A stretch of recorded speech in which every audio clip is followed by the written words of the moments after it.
Halo semuanya, kali ini kita bakal bongkar sebuah tulisan yang luar biasa dari Dr. Evata Filomeno Borromeo Duarte, judulnya Operasi 300 Menit. Tulisan ini benar-benar membuka mata kita tentang gimana sih caranya seorang presiden, Nicolas Maduro dari Venezuela, bisa dilumpuhkan hanya dalam hitungan jam. Yuk kita mulai. Penulisnya langsung membuka dengan dua kata ini. Gila, benar-benar gila. Dan ini tuh bukan sekedar kata pembuka biasa ya. Ini adalah reaksi jujur, reaksi spontan pas ngeliat skala operasi yang bakal kita bedah bareng-bareng. Dua kata ini langsung narik kita masuk ke dalam ketegangan malam itu di Caracas. Coba bayangin deh, 150 pesawat militer. Bukan lagi di pameran atau parade.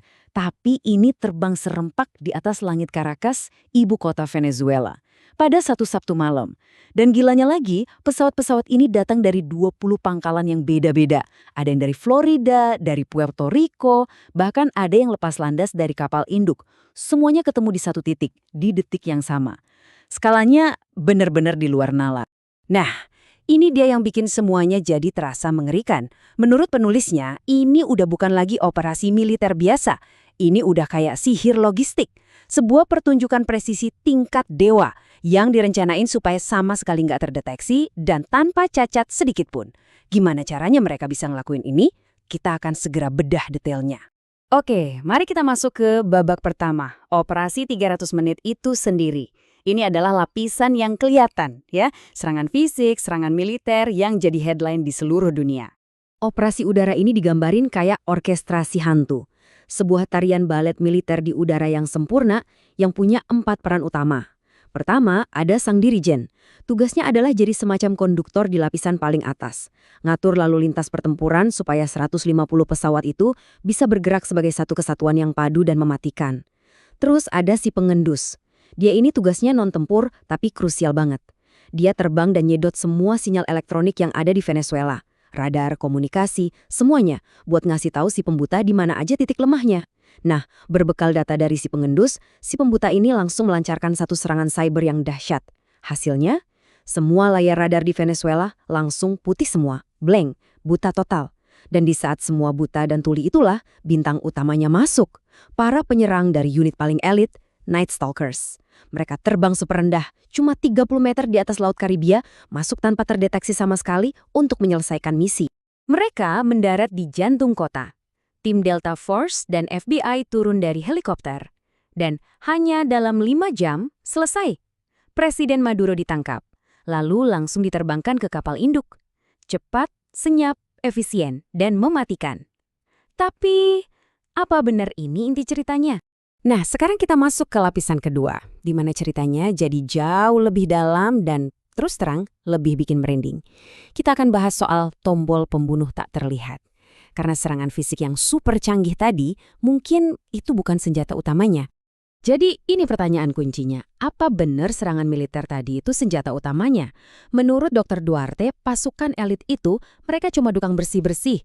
Pembunuh yang sesungguhnya ada di tempat lain, bekerja dalam sunyi tanpa suara ledakan sama sekali.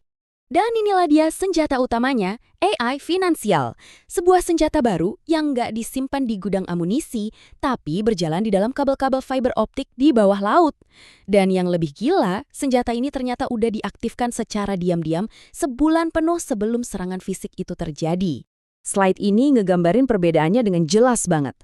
Kalau dulu, sanksi ekonomi itu kayak ngirim surat. Prosesnya manual, lambat, dan targetnya itu nama orang atau nama perusahaan. Sekarang, dengan AI, prosesnya instan. Dan yang paling penting, AI ini nggak peduli siapa nama Anda. Dia cuma berburu pola transaksi, pola aktivitas keuangan yang mencurigakan. Terus, gimana cara kerjanya? Kita lihat contoh kapal tanker ini. AI ngedeteksi ada pola transfer uang yang nggak biasa dari sebuah kapal tanker minyak Venezuela. Seketika itu juga, klik, transaksi itu diblokir. Tapi efeknya nggak berhenti di situ. Ini kayak domino. Asuransi maritimnya dari London otomatis batal. Pembayaran buat sandar di pelabuhan ditolak. Dalam sekejap mata, kapal tanker yang nilainya jutaan dolar itu jadi rongsokan besi ngambang yang nggak berguna. Logistik Venezuela lumpuh total. Jadi, poin utamanya di sini, Maduro itu tumbang bukan karena kalah dalam pertempuran darat atau udara. Dia tumbang karena dompetnya, seluruh sistem keuangannya dimatikan dari jarak ribuan kilometer. Nggak ada bensin, tank yang nggak bisa jalan. Nggak ada uang, Loyalitas jenderal-jenderalnya pun menguap. Sekarang kita masuk ke lapisan ketiga, lapisan yang mungkin paling cerdas sekaligus paling mengerikan. Perang dengan cara lain. Ini adalah tentang dimensi hukum yang ngebuat seluruh operasi fisik ini jadi legal. Pertanyaan ini kelihatannya sepele, tapi ini adalah kuncinya. Ngapain FBI, sebuah lembaga penegak hukum domestik Amerika, ikut-ikutan dalam serangan militer di negara berdaulat lain? Jawabannya membuka sebuah konsep perang yang benar-benar baru. Jawabannya adalah lawfare, perang yang menggunakan hukum sebagai senjata. Dengan membawa FBI, operasi ini dibingkai ulang. Ini bukan invasi militer yang jelas-jelas ilegal menurut hukum internasional, tapi ini adalah operasi penegakan hukum untuk menangkap buronan narkoba. Dengan modal surat perintah penangkapan, mereka mengklaim yurisdiksi Amerika itu berlaku di mana saja di planet ini. Dan implikasinya, menurut Dr. Duarte, sangatlah gamblang.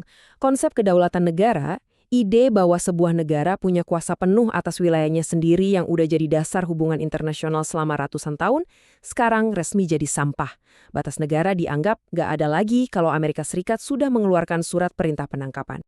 Oke, sekarang mari kita geser sedikit dan lihat gimana peristiwa ini menciptakan riak di seluruh dunia. Apa dampak geopolitiknya bagi pemain-pemain besar lainnya? Buat Rusia, ini pukulan telak. Venezuela itu ibarat kapal induk darat mereka di halaman belakang Amerika. Dalam satu malam, aset strategis itu plus investasi miliaran dolar hangus gitu aja. Tiongkok juga sama, utang miliaran dolar Venezuela ke mereka kemungkinan besar nggak akan pernah dibayar. Keduanya kalah telak tanpa ada satu peluru pun yang ditembakkan ke arah mereka. Dan sekarang, kita sampai di bagian terakhir. Dan mungkin ini yang paling penting buat kita semua. Peringatan untuk semua. Apa pelajaran dari operasi ini buat negara-negara lain, termasuk ya, kita di Indonesia? Inilah tesis utama dari tulisan Dr. Duarte dan disajikan dengan sangat tajam di sini. Di zaman sekarang, ngomongin kedaulatan negara itu omong kosong kalau kita nggak punya kemandirian teknologi. Diplomasi yang paling hebat sekalipun nggak akan ada gunanya kalau nggak didukung sama kekuatan cyber yang tangguh. Pertanyaan ini ditujukan langsung ke kita semua. Apa kita siap kalau suatu hari nanti tombol off itu dipencet untuk kita? Coba pikirin ketergantungan kita sama sistem perbankan SWIFT. Coba pikirin di mana data-data penting negara dan perusahaan kita disimpan. Di server lokal atau di cloud punya orang lain. Operasi Caracas nunjukin betapa rapuhnya semua itu. Kita tutup dengan analogi yang sangat kuat dari penulisnya. Di meja makan dunia, pilihannya cuma dua. Anda duduk sebagai pemain yang ikut makan atau Anda yang terbaring di atas piring sebagai menu santapan. Caracas telah menjadi menu santapan. Pertanyaannya sekarang, apa yang akan kita lakukan supaya kita tidak menjadi menu berikutnya? Ini adalah pemikiran yang sangat layak untuk kita renungkan.